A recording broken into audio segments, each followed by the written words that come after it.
계신 곳에만 나 있기 원하네. 주 계신 곳에만 나 있기 원해. 주 사랑하네. 주 계신 곳에만 나 있기 원하네. 주 계신 곳에만 나 있기 원해. 주 사랑하네. 성령의 불 주소서 내 영혼에 임하소서. 주를 원합니다. 더욱 원합니다. 성령의 불 주소서 내 영혼에 임하소서. 주를 원합니다.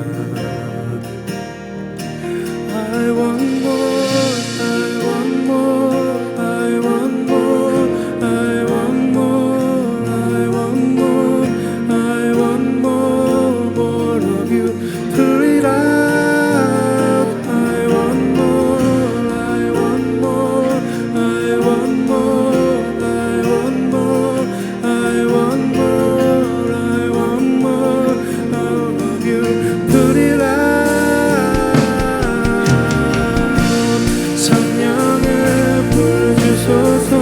내 영혼에 임하소서. 주를 원합니다. 더욱 원합니다. 성령의 불 주소서 내 영혼에 임하소서. 주를 원합니다. 더욱 원합니다. 주 계신 곳에만 나 있기 원하네. 주 계신 곳에만 나 있기 원해. 주 사랑하네. 주 계신 곳에만 나 있기 원하네. 주 계신 곳에만 나 있기 원해. 주 사랑하네. 성령의 불 주소서 내 영혼에 임하소서. 주를 원합니다. 더욱 원합니다. 성령의 불 주소서 내 영혼에 주를 원합니다.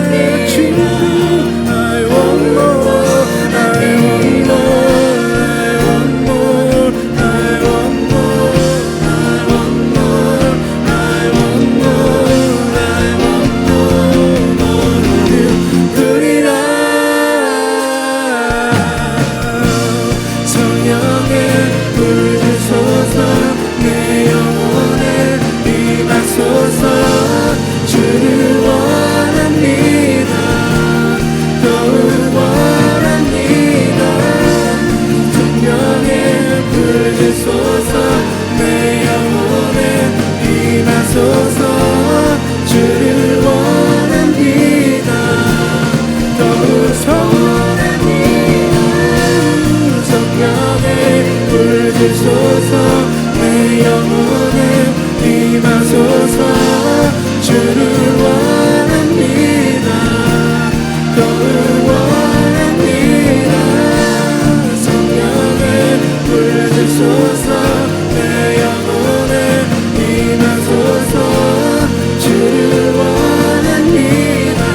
이름으로 믿고 믿음으로 선포합니다.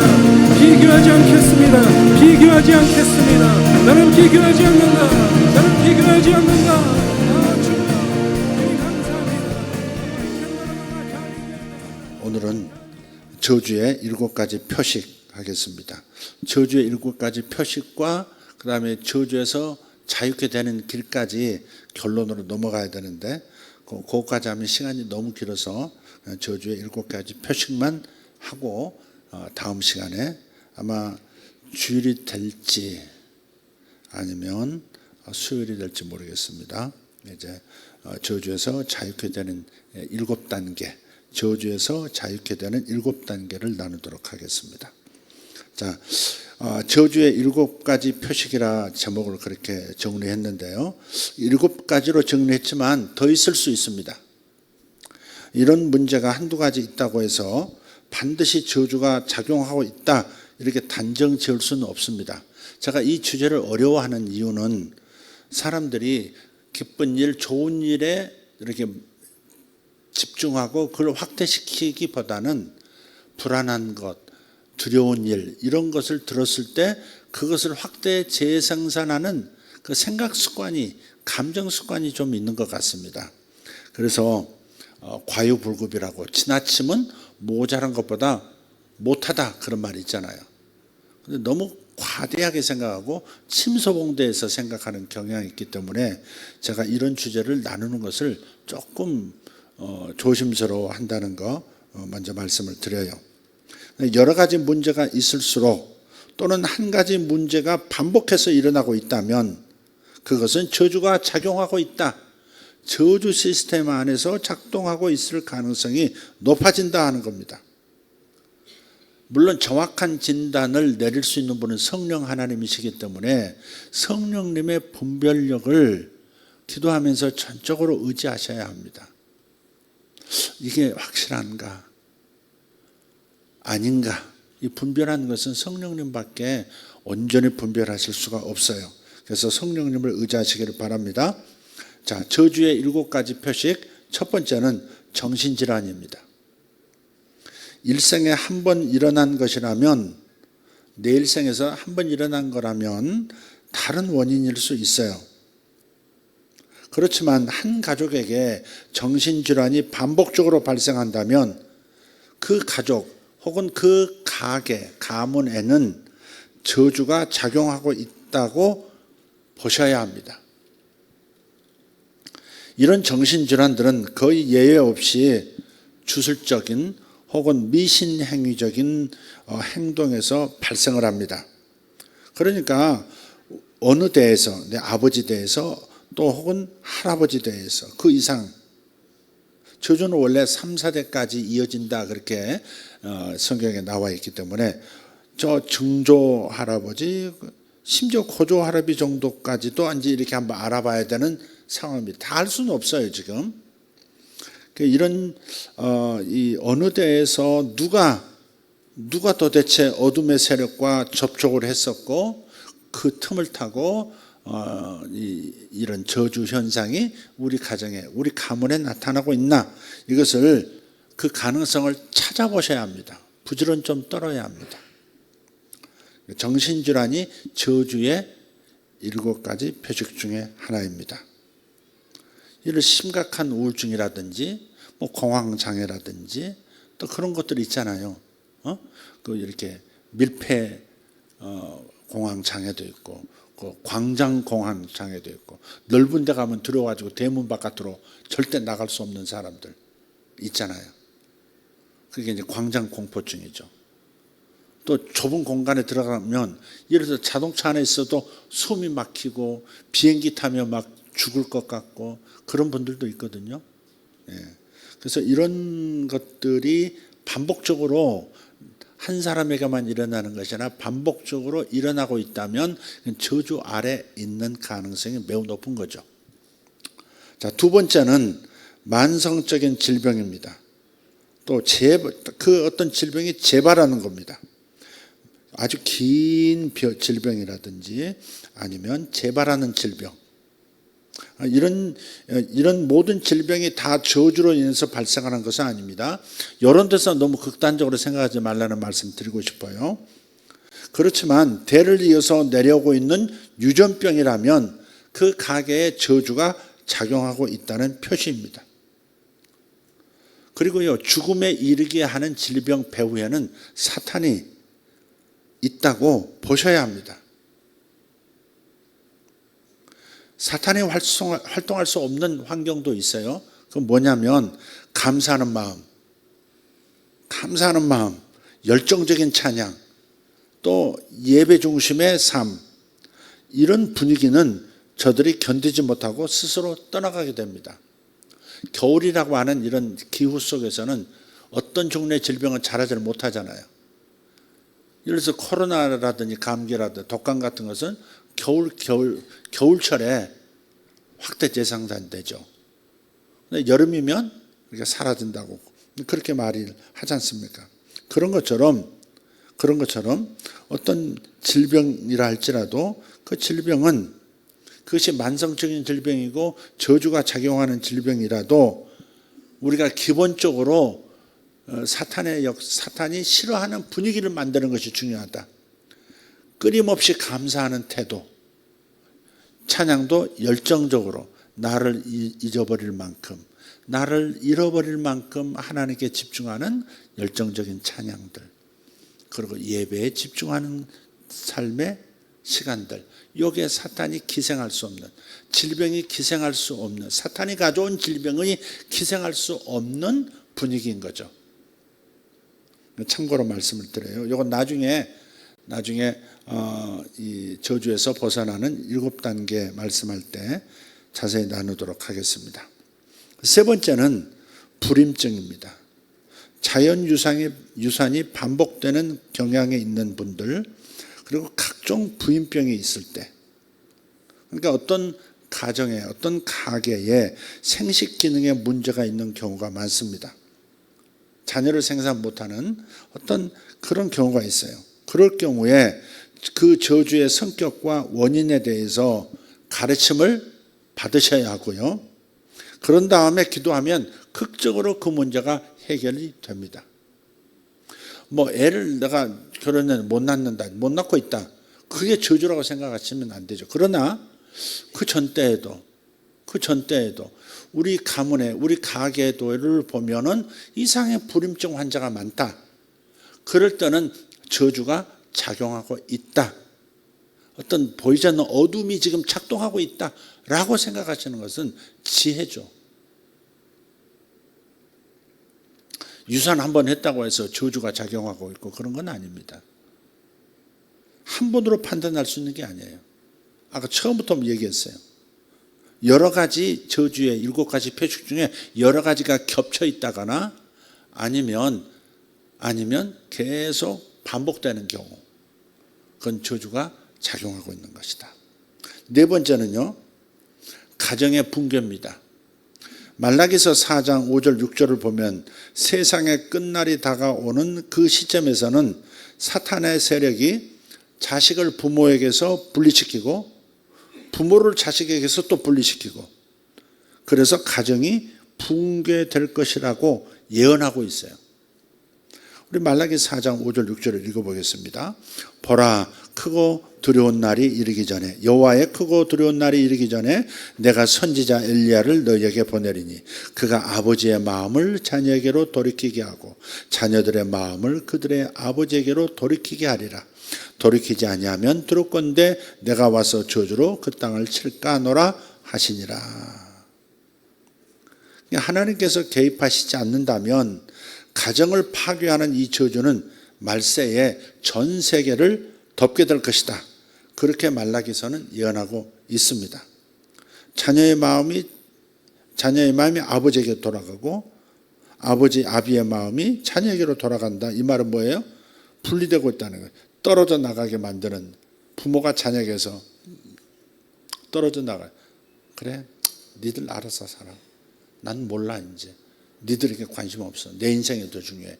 이렇게 떨어져 나오는 그 아비 어미의 마음이 있는가 하면 반대로 난 부모에게서 떨어지고 싶어. 부모는 나하고 상관이 없어. 부모는 내게 도움이 안 돼. 부모는 내게 재앙과도 같아 하면서 떨어져 자녀가 떨어져 나가든지 부모의 마음이 떨어져 나가든지 그런 거죠. 그 결과는 뭐예요?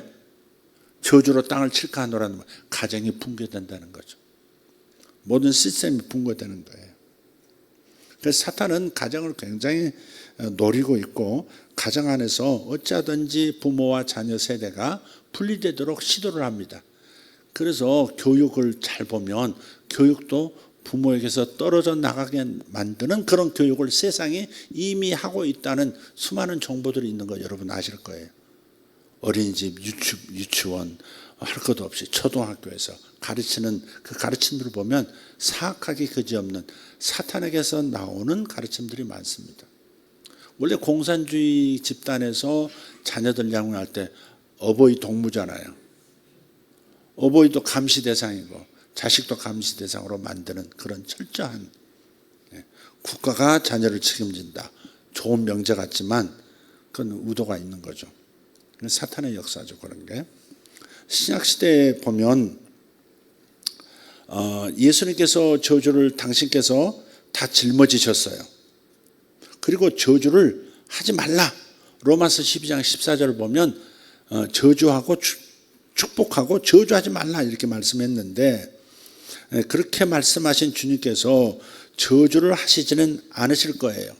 구약시대에는 저주가 하나님의 저주가 있지만 신약시대에는 하나님의 저주는 없지만 그러나 사람이 저주를 하는 일은 있을 것이고 사탄의 역사 가운데는 저주하는 일이 있을 거예요. 그리고 우리가 그런 사탄과 사람들이 저주하는 그 영역, 저주 현상 안으로 스스로 걸어 들어갈 수는 있습니다. 우리가 예수 믿고 하나님께서 나를 저주하시지 않는다, 율법의 저주를 하시지 않는다 하는 것을 알고 있고 그건 사실이지만 진리이지만, 그러나 우리가 주님께서 세워주신 우산 바깥으로 일부러 나간다면 저주 현상 가운데 걸어 들어가는 것과 마찬가지다. 저주 현상 자체가 없는 게 아니에요. 저주가 없는 게 아니에요. 저주는 작동하고 있어요. 밤이 작동하고 있듯이 낮만 있는 게 아니듯이 저주는 여전히 작동하고 있어요. 그러나 하나님께서 우리를 저주하시지는 않아요. 예수 그리스도 안에 있는 자들에게는 모든 저주를 예수께서 가져가셨기 때문에 우리에게 하나님이 저주하시진 않아요. 그러나 우리 스스로 나간다면 어쩔 수 없는 부분이다. 그런 부분들이 있을 수 있다 생각은 해야 하는 겁니다. 이런 부분이 해결하기가 어려운 복잡성이에요, 이게. 그래서 이 설교를 제가 좀 주저했던 건데요. 이렇게 정리를 제가 하겠습니다. 예를 든다면 약간 주술적인 우상숭배, 또 접신행위, 뭐 강신술을 한다든지 귀신을 불러들이는 이렇게 서양에는 그런 게 많거든요. 윗자반 뭐 그런 게 해가지고 이렇게 알파벳을 쫙 적어놓고요. 이렇게 굴러다니는 뭐 이렇게 판이 있습니다. 그러면 그 손 얹어놓고 그 다음에 이제 그 영을 부르면 조상을 부르든지 뭐 어떤 영을 부르면 움직여서 알파벳을 가리켜요. 이렇게 펜이 있는데 알파벳을 다 가리켜. A, P, A, R, T, 아파트. 이렇게 아파트 사지 마. 뭐 이렇게 막 쓴단 말이에요. 이렇게. 그게 이제 그런 세상에서 이제 소위 접신하는 거죠. 죽은 조상들의 신들을 부르고 막 이렇게 하는 거죠. 그것이 실제 돌아가신 분들의 영혼일까? 사탄의 속임수는 아닐까? 사탄의 속임수일 가능성이 매우 많죠. 죽은 자들과 접촉하는 것을 하나님께서 허락하신 것이 아니기 때문에. 근데 그런 것들이 많거든요. 한국에는 그런 것은 없지만 무당을 통해서 그런 걸 또 많이 하거든요. 그럼 막 무당이 막 이렇게 막 대나무도 뛰다가 나중에는 거품 막 촥 불면서 그러면서 이제 너 언제 큰 발로 이렇게 염색했네 이렇게 또 나와. 아니 엄마 이런 것도 이렇게 또 무당이 또 그렇게 말을 해요.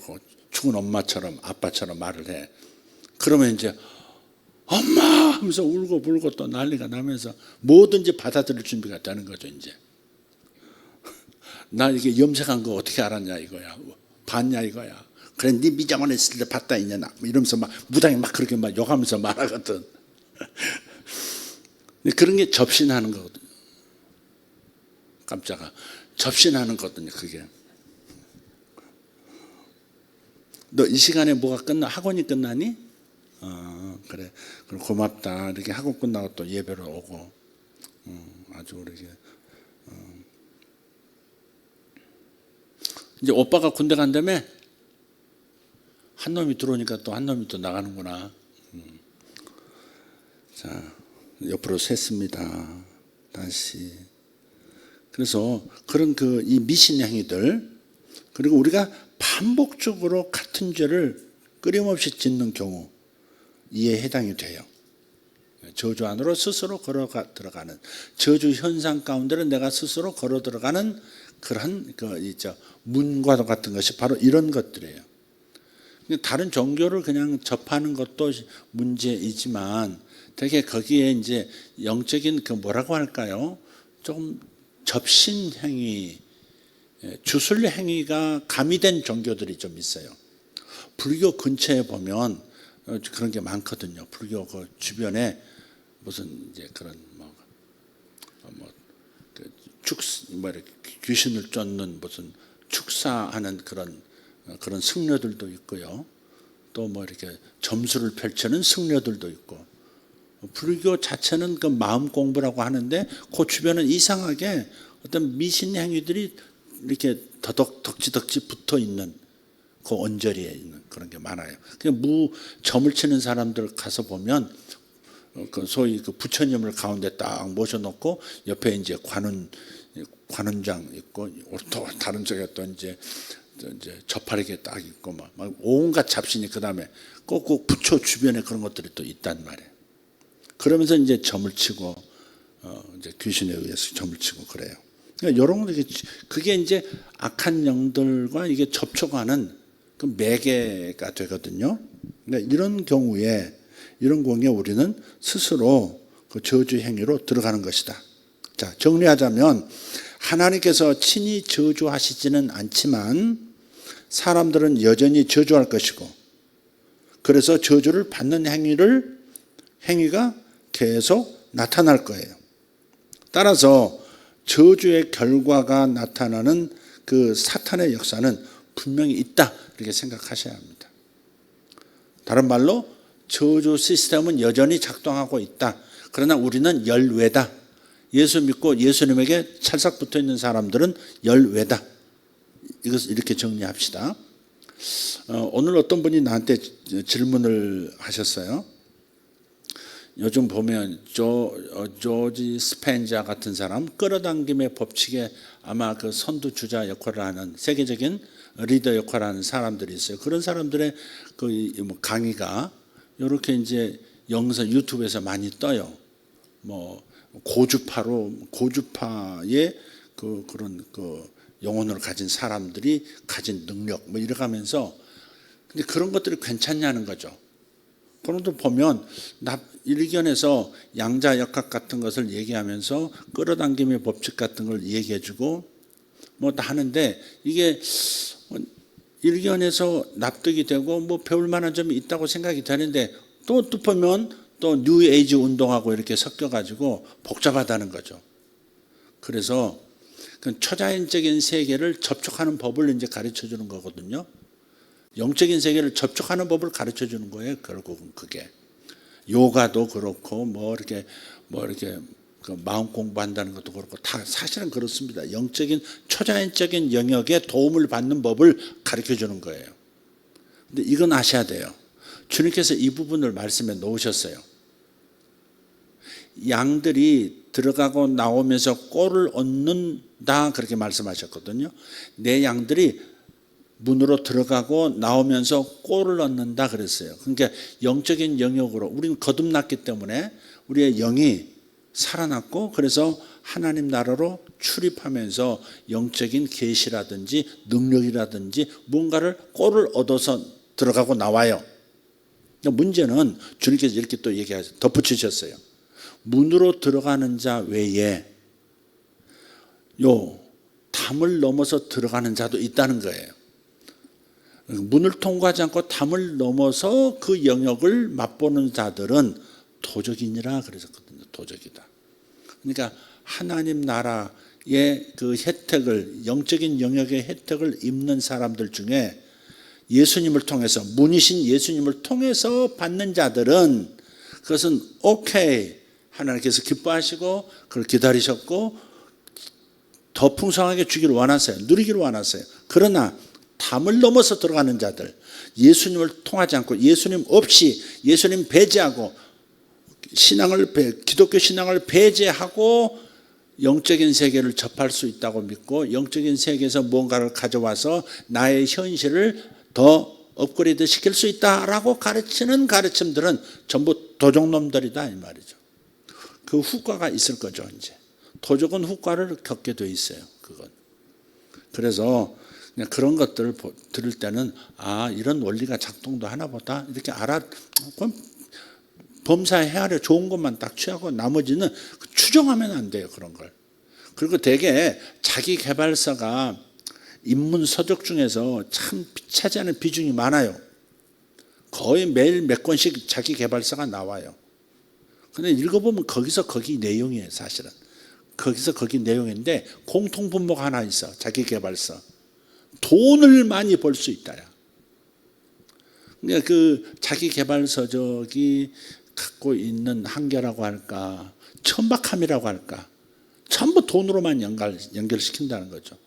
사업을 통해서 나 돈 번다, 뭘 통해서 난 투자를 통해서 돈을 번다, 뭐 이런 솔직한 게 아니고 뭐 자기를 개발하고 자아 실현을 한다고 하면서 결국은 돈 얘기로 이렇게 끝을 맺는 이것들은 좀 천박한 인문서적이라고 할까, 좀 그런 느낌이 저는 좀 그렇게 정리를 좀 하고 있어요. 어쨌든 간에 그러한 그 영적인 얘기를 하면서 천상의 세계를 접할 수 있고 어떤 계시, 예수님을 통해서 성령을 통해서 받는 우리 성도들이 받는 계시와 비슷한 어떤 것들을 취득할 수 있다고 주장하는 그리스도 바깥에 있는, 기독교 바깥에 있는 어떤 리더들의 이야기는 도둑놈 이렇게 생각하시면 돼요. 도둑도 그 안에 들어갈 수 있어요. 양들이 들어가는 곳에 들어갈 수 있어요. 담을 넘어가면 되니까. 들어가고 나오고 할 수 있어요. 그러나 문을 통과한 들어가고 출입이 아니라 담을 넘어서 출입하는 거죠. 그건 도둑이다. 그렇게 말씀하셨기 때문에 그 후과는 자신들이 책임져야 된다. 뭔가 복잡해지거든 내려놓으시고요. 하나님의 말씀이 가르치는 그 말씀으로 복을 받으려고 하시면 돼요. 아멘. 하나님의 말씀의 능력으로 복을 받는 것이 안전하고 건강하고 오래가고 영혼과 이어지는 것이지 현세적인 데 집중해가지고 기쁨만 가져와서 뭔가를 초자연적인 축복을 누려보겠다는 것은 위험할 수 있다. 이 정도 말씀을 드릴게요. 자, 이어서 다섯 번째는 뭐냐? 경제적인 어려움이 계속되는 거예요. 경제적 어려움의 지속. 신명기 28장 47절 48절을 보면은 풍요로움은 축복이고 가난은 저주라는 결론을 확실하게 내리고 있어요. 한번 보죠. 네가 모든 것이 풍족하여도 기쁨과 즐거운 마음으로 내 하나님 여호와를 섬기지 아니함으로 말미암아 네가 줄이고 목마르고 헐벗고 모든 것이 부족한 중에서 여호와께서 보내사 너를 치게 하실 적군을 섬기게 될 것이니 그가 철멍에를 내 목에 메워 마침내 너를 멸할 것이라. 제 목이 아직도 좀 그래서 좀 그렇습니다. 그래서 하나님 안에서 하나님을 기쁘시게 하고 하나님의 그 인도하시는 길 안에서 풍족해지는 것, 그리고 기쁨과 즐거움을 누리는 것, 이것은 축복이라는 거죠. 근데 줄이고 목마르고 헐벗고 모든 것이 부족한 이 상태는 저주라는 거죠. 신명기 28장이 전부 축복과 저주의 항목들입니다. 아시죠? 1절부터 14절까지는 이렇게 할 때 이렇게 축복이다라고 하는 내용이고 15절 이하에 거의 54절이 전부 저주의 내용입니다. 그러면서 이게 47절, 48절에 보면 풍요함이 축복이고 가난의 지속은 저주라. 이것을 분명하게 말하고 있어요. 경제적으로 가난해지면, 국가가 가난해지면 어때요? 결국 군사력이 약화되는 것이고, 군사력이 약하면 강한 주변 나라에게 먹히죠. 그거를 그렇게 얘기하고 있는 거예요. 그래서 사도 바울이 고린도후서 9장 8절 말씀에서 요약하고 있습니다. 하나님은 자기 백성들을 풍요로움으로 축복하기를 원하신다. 아멘. 자, 읽겠습니다.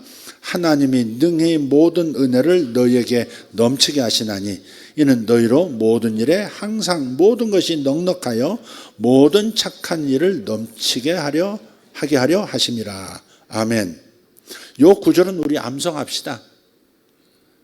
이제부터 김명범 전도사님은 내가 요거는 암송합시다라고 하는 것을 정리해 주시기를 바랍니다. 가난이라고 하는 것은 뭐냐? 우리 삶에서 하나님의 뜻을 수행하는 데 필요한 그 재정적 수준이 미달한 것, 미달되는 것, 그게 가난입니다. 그냥 돈이 없는 게 아니에요.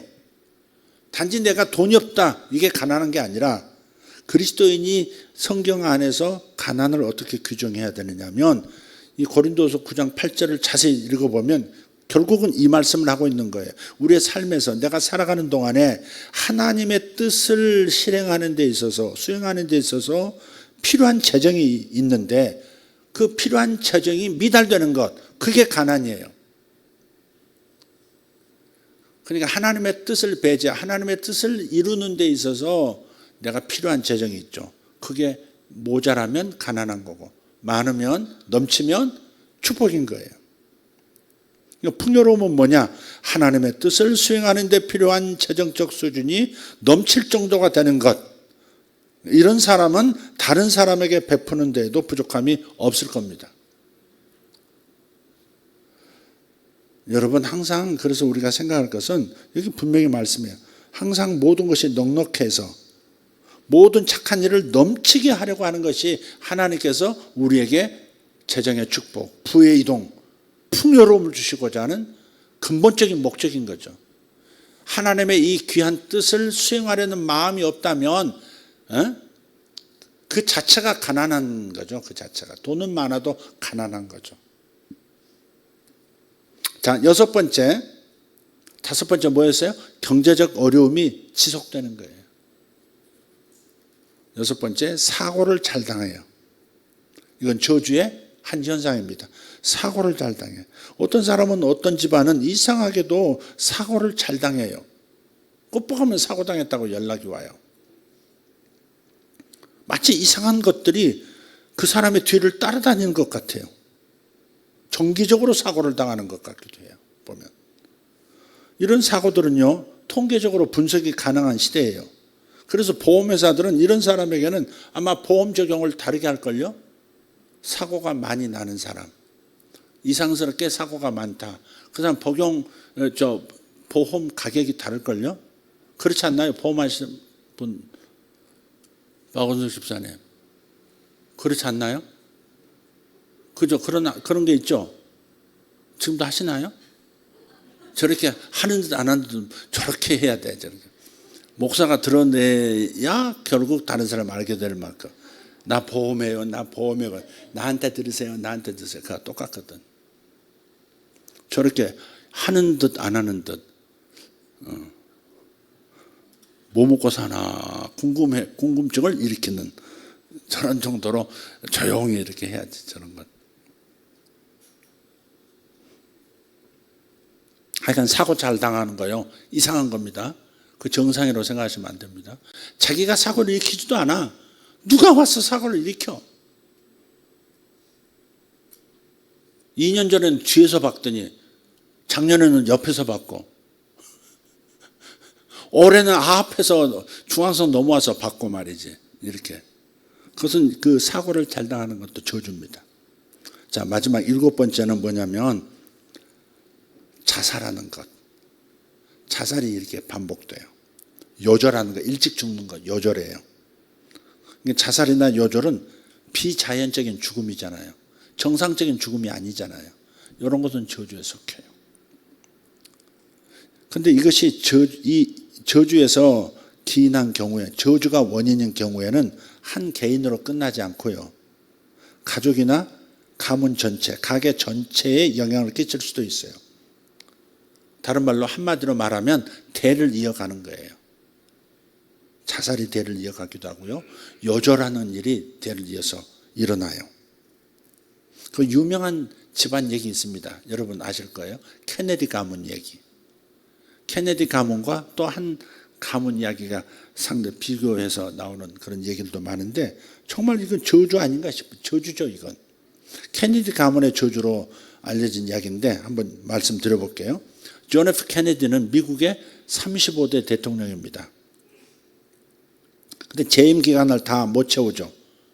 시카고인가요? 시카고를 방문했다가 그냥 1969년에 머리에 총을 맞고 암살을 당했던 대통령입니다. 그렇게 끝났어요. 그 다음에 닉슨이었나요? 누구였나요? 닉슨 부통령이 바로 대통령이 됐나요?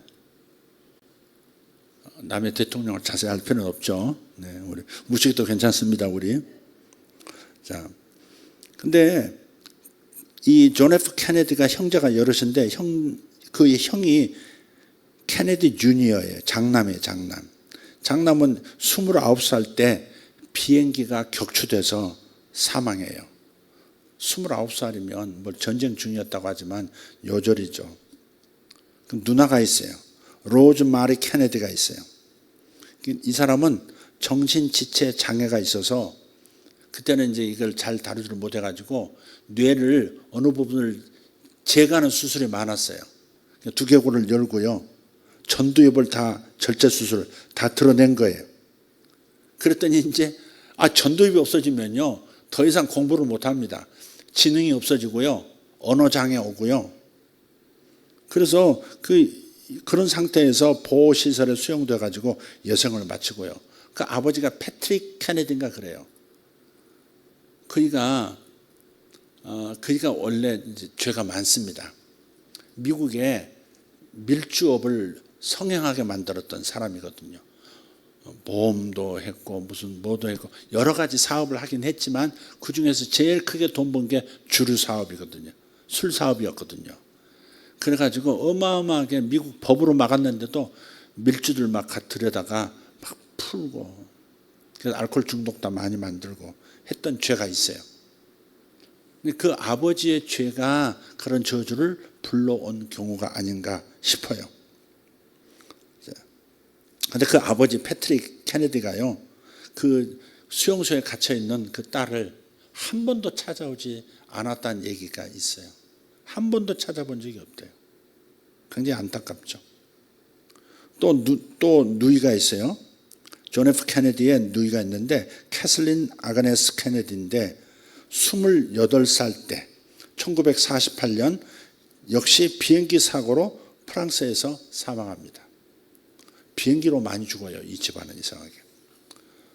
동생 로버트 F 케네디가 있어요. 이 사람도 대통령 이 선거에 나가려고 했다가 42살 때 팔레스타인 사람에게 권총 맞고 사망을 합니다. 막내 동생이 누구냐면 에드워드 M 케네디예요. 이 사람은 장수했어요. 77세까지 살았으니까. 근데 평생 사고가 따라다니는 거예요. 비행기가 또 추락했어요. 그 비행기가 추락해가 조종사도 죽고 자기 옆에 있던 보좌관도 죽었는데 자기만 겨우 살아남았어요. 자기만 살았어요. 그리고요, 또 나중에 운전 중에 다리에서 강물로 이렇게 추락을 했는데 곁에 있던 비서가 사망해요. 그러니까 자기는 살아요. 헤엄쳐서 나왔어요. 그래서 이제 거기에 음모론적 얘기가 참 많죠. 그 여자가 그 비서하고 뭐 무슨 문제가 있었는데 그 들통나면 안 되니까 비서를 죽였다. 그런 말도. 왜냐하면 강물에 빠졌는데 자기는 헤엄쳐 나왔잖아요. 바로 경찰에 신고를 안 하고 9시간 동안 빙빙 돌다가 다시 그 자리에 돌아와서 무슨 레카 불러가지고 그걸 끄집어냈어요. 그러니까 의도적으로 죽였다. 이게 평생 소문이 따라다녀가지고 이 사람이 상원 의원을 오래 했는데 대통령 출마를 못한 거예요. 이 일 때문에. 평생 동안 그 여자를 일부러 죽였다. 이런 음모론 때문에 대통령 출마 자체를 못 해버렸어요. 그러니까 이 형제들이 존 F 케네디가 대통령에서 암살당하고 끝났지만 그 로버트 F 케네디도 또 대통령 되려고 하다가 군총 맞고 죽었고요. 요 막내인 에드워드 케네디 이분도 대통령 나가려고는 했지만은 그런 자기의 그런 이야기 때문에 대통령에 출마하지를 못하게 됐어요. 그리고 이제 77세 뇌종양으로 악성 뇌종양으로 사망을 합니다. 뇌암으로 사망한 거죠. 그 다음에 존 F 케네디의 아들 케네디 주니어입니다. 38살 때 경비행기 추락사고로 부인과 함께 사망합니다. 부인하고 같이 죽어요. 막내 아들 존 F 케네디의 막내 아들이에요. 패트릭 부비의 케네디예요. 얘는 태어난 지 이틀 만에 사망합니다. 그 무덤도 멋지게 만들어놨어요. 그 다음에 이 존 F 케네디 대통령의 조카 로버트 케네디의 아들인데요. 동생의 아들이니까 조카죠. 조셉 케네디 2세인데 운전 중에 이게 차가 전복이 됐어요. 그래서 곁에 있던 A는 자기는 척추가 하나만 부러졌고 A는 모든 척추가 다 이렇게 끊어지면서 하반신 마비로 평생을 걷지 못하게 됩니다. 그다음에 조카 데이비드 앤서니 케네디예요. 28살 때 마약 과다 복용으로 사망합니다. 요절이죠, 이것도? 요절이죠. 또 조카예요. 전부 로버트 케네디의 자녀들인데 마이클 리모인 케네디예요. 39살 때 헬멧을 쓰지 않고 스키를 타다가 나무에 부딪혀가지고 절명합니다. 또 조카가 있어요. 이것은 에드워드 막내 동생의 아들이에요. 테드 케네디 주니어인데 12살 때 육종 뼈암이죠. 뼈암 때문에 다리를 절단합니다. 그다음에 테드 케네디가 있어요. 딸이에요. 그러니까 막내 동생의 딸이에요. 조카죠. 그러니까 운동하다가 51세 때 심장마비로 사망을 합니다. 하긴 요상하게 죽습니다. 조카 며느리가 있어요. 메리 리처드슨 케네디인데 자택에서 사망한 채 발견됐는데 이제 부검 결과 스스로 목매달아서 자살했다. 그래서 이제 케네디 가문의 저주에 이 조카 며느리 이야기까지도 들어갑니다. 포함시킵니다.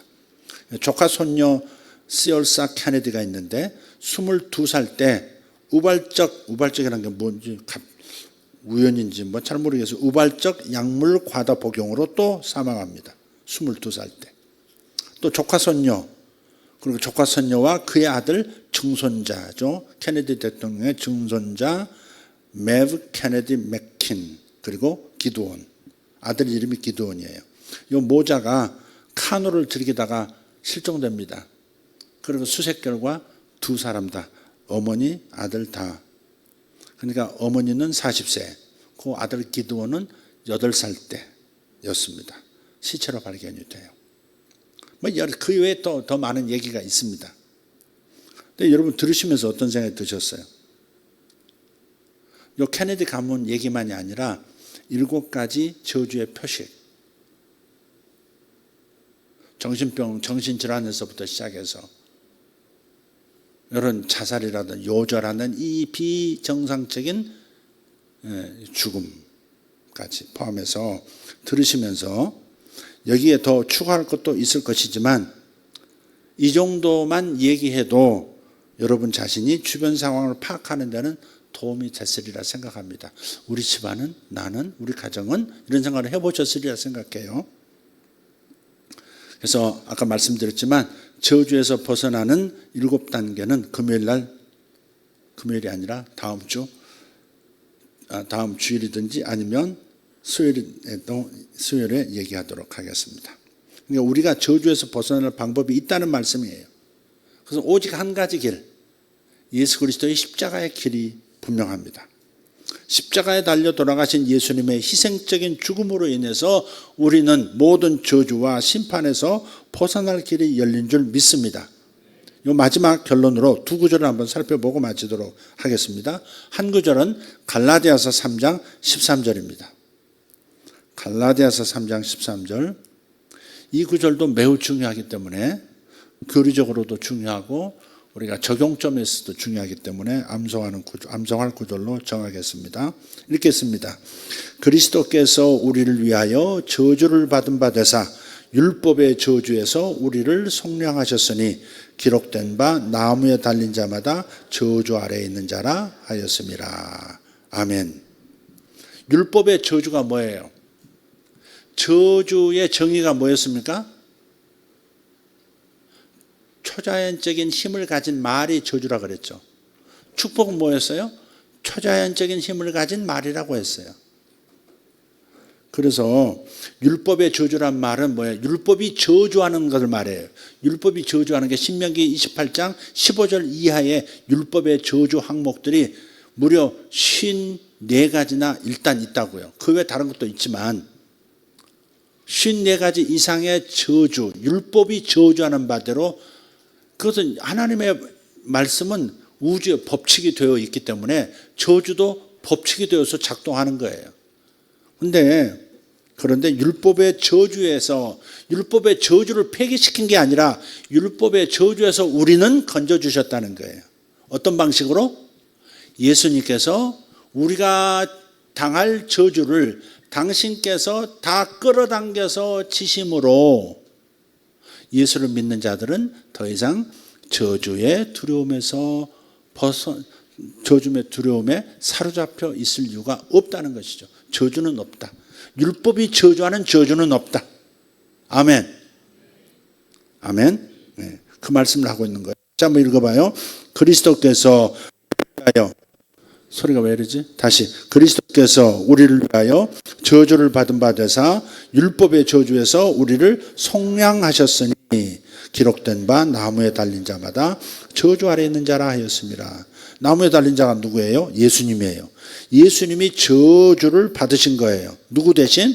우리 대신 저주를 받으셨다. 우리를 대신하여 저주를 받으셨다. 이게 속량이에요. 속량이란 말은 구속이란 말하고 똑같아요. 값을 주고 되찾는다. 그게 속량이거든요. 그게 대속이에요. 값을 치르고 면제받는 거예요. 그런데 예수께서 죄인인 우리를 대신해서 저주를 받으시고 우리는 저주를 받지 않아도 되게 된 거예요. 오늘 군대 가는 놈도 있고 군대에서 오는 놈도 있는데 놈을 놈이라 했으니까 기분 나빠하지 말아라. 옛날에는 군속이라 그래가지고 군대 가야 될 사람을 다른 걸로 대신해서 면제받는 경우가 많았어요. 이조시대 때. 예를 들어서 노예 하나를 사가지고 아들 이름으로 대신 군대를 보내든지 임진왜란 그런 데 다 출병시키는 거예요. 아들 대신. 아니면 돈을 주고 속하든지 아니면 땅을 나라에 바치고 군을 면제받든지 그런 것들이 다 속량이에요. 속량. 예수께서 우리 대신 모든 저주를 다 받으시고 그래서 예수를 믿는 우리는 더 이상 저주를 안 받아도 되는 저주로부터 벗어난 축복이 우리에게 있다. 아멘. 이거 확실히 붙들기를 바랍니다. 그런 의미에서 갈라디아서 3장 13절 매우 중요합니다. 우리는 더 이상 가난의 저주에서 붙들려 살 필요가 없습니다. 우리는 더 이상 불임증이라든지 자주 있는 그런 유산이라든지 이상한 부인병이라든지 이런 것들에 붙들려 살지 않아도 되는 축복을 받은 사람들입니다. 더 이상 가난의 저주를 받지 않아도 되는 사람이 우리입니다.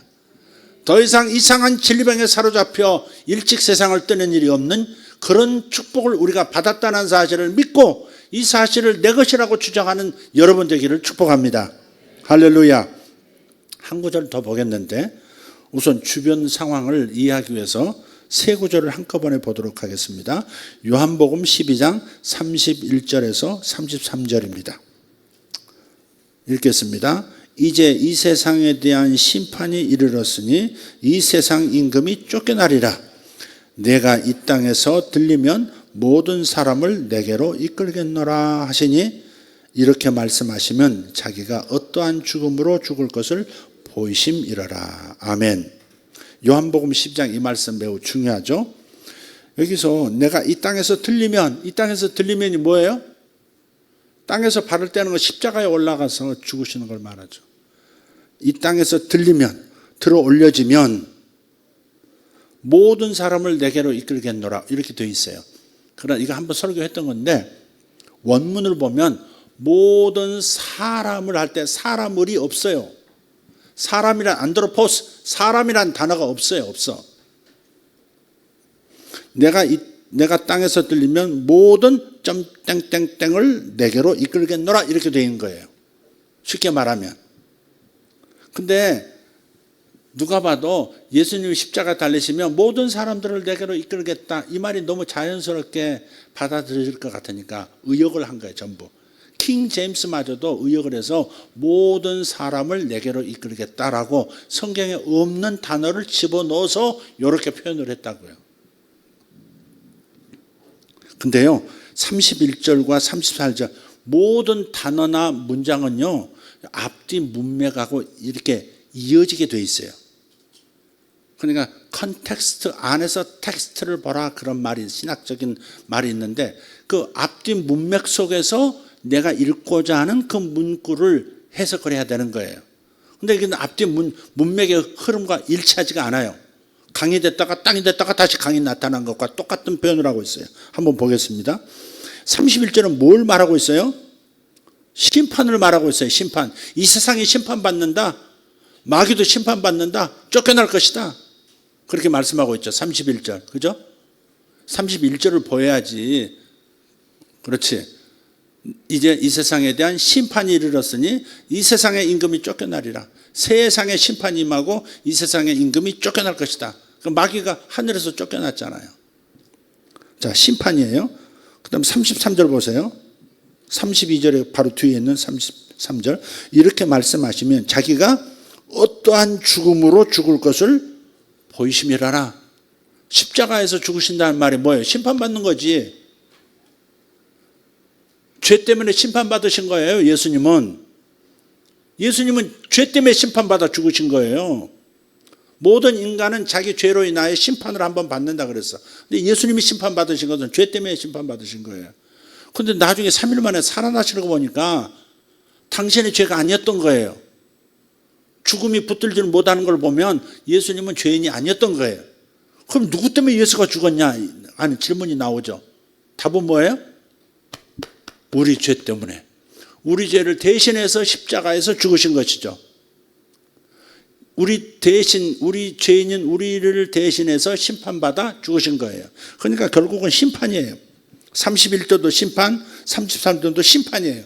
그럼 당연히 32절도 모든 사람을 내게로 이끌겠노라 이렇게 해서 이렇게 덧붙일 게 아니라 모든 심판을 내게로 끌어오겠다 그렇게 해석하는 것이 지극히 당연한 건데 그 단어가 없다고 하는 이유로 아마 그 원문에서 이렇게 필경할 때 옮겨 이렇게 적을 때 아마 자기도 이해가 안 되니까 그 부분을 모든 심판을 내게로 이해가 안 되니까 빼버렸는지도 몰라요. 이게 4번이 그 과정에서 빠졌는지도 몰라요. 어쨌든 간에 원문에는 없어요. 그러면 넣으려면 그렇게 사람을 이라고 넣을 게 아니라 내가 땅에서 들리면 모든 심판을 내게로 이끌겠노라. 그 내용은 뭐예요? 자기가 어떠한 죽음으로 십자가의 죽음으로 죽을 것을 보여주신 것이다. 이렇게 하는 것이 지극히 당연한 번역이라고 의역을 하더라도 당연한 번역이라고 믿는 거예요. 제가 뭘 말하는지 이해되셨습니까 지금? 주장하는 바는 아셨죠? 자, 그러면 한 절만 암송하면 되겠습니다. 이 구절도 암송 구절로 넣습니다. 요한복음 12장 32절 내가 땅에서 들리면 모든 심판을 내게로 이끌겠노라 하시니. 아멘. 네.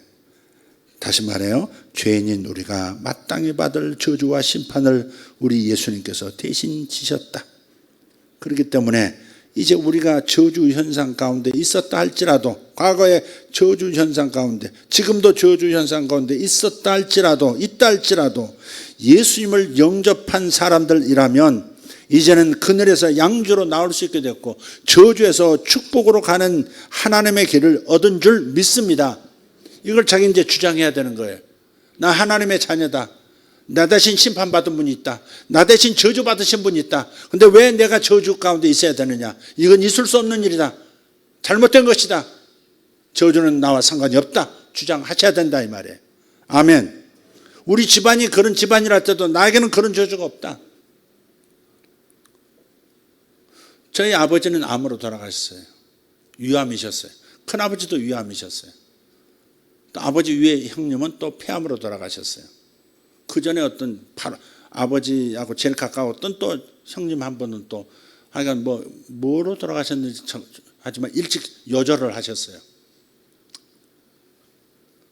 저희 어머님은 뇌출혈로 그리고 그 후유증으로 돌아가셨고요. 그렇지만 그러면 저는 하나님 앞에 서 있는 믿는 바가 있어요. 저는 주님을 영접했고 주님이 나의 구세주고 그분이 나의 죄를 속량해 주셨어요. 심판도 속량해 주셨고 저주도 속량해 주셨어요. 우리 집안에 암이 그렇게 이어지고 있다 할지라도 나에게는 상관이 없다 이 말이에요. 그건 내 것으로 주장해야 되는 거예요. 암이 우리 집안의 저주 시스템으로 지금 작동하고 있었다 할지라도 나와는 상관이 없다는 것을 내가 믿음으로 주장해야 내 것이 되는 거예요. 믿음으로 내가 예수 믿어서 구원받았지 않습니까?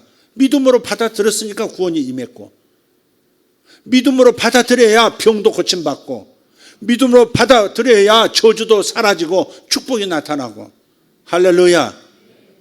믿음으로 받아들여야 모든 저주 질병이 사라지고 건강이라는 축복이 나타나는 거예요. 그래서 일단 십자가에서 예수님께서 모든 저주를 짊어지신 것을 믿음으로 바라보시면서 그리고 감사하면서 주님께 영광 돌리기를 바랍니다. 자세한 얘기는 언제 한다? 다음 시간에 한다. 그러나 이것만으로도, 이것을 깨닫는 것만으로, 주장하는 것만으로도 여러분은 자유를 얻습니다. 아멘.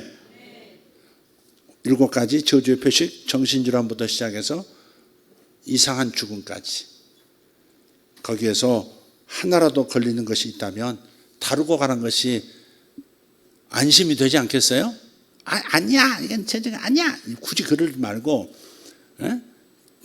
그걸 저주라고 다 단언할 수는 없지만 저주일 수도 있잖아 이 생각하면서 내가 이 저주와 반대되는 것을 주장하고 주님께서 저주를 짊어져 가져가 버리신 것을 감사하면서 영광 돌리면서 가는 것이 훨씬 축복되고 두려움 없는 삶을 살 수 있지 않겠습니까? 할렐루야. 기도하겠습니다. 하나님 감사합니다. 저주의 7가지 표식을 나눴습니다. 정신질환, 만성적 질병, 재발하는 질병, 또 혹은 불임증, 계속되는 자연유산, 각종 부인병도 있었습니다.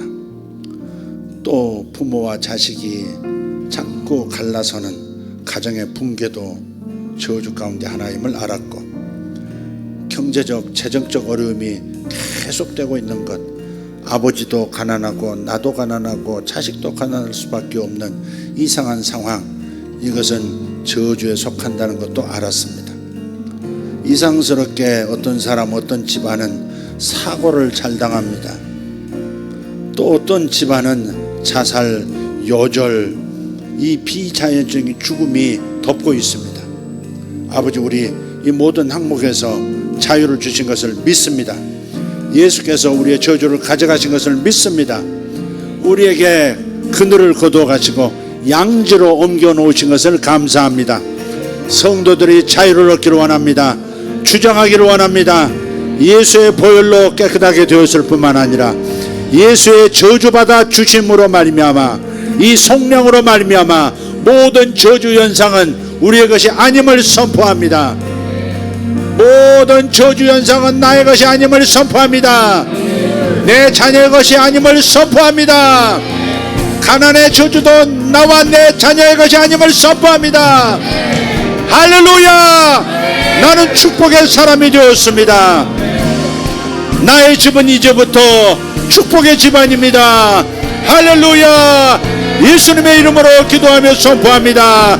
다같이 일어나서 승리의 주님께 승리의 손을 들어올리고 기도하겠습니다. 주여, 주여, 주여.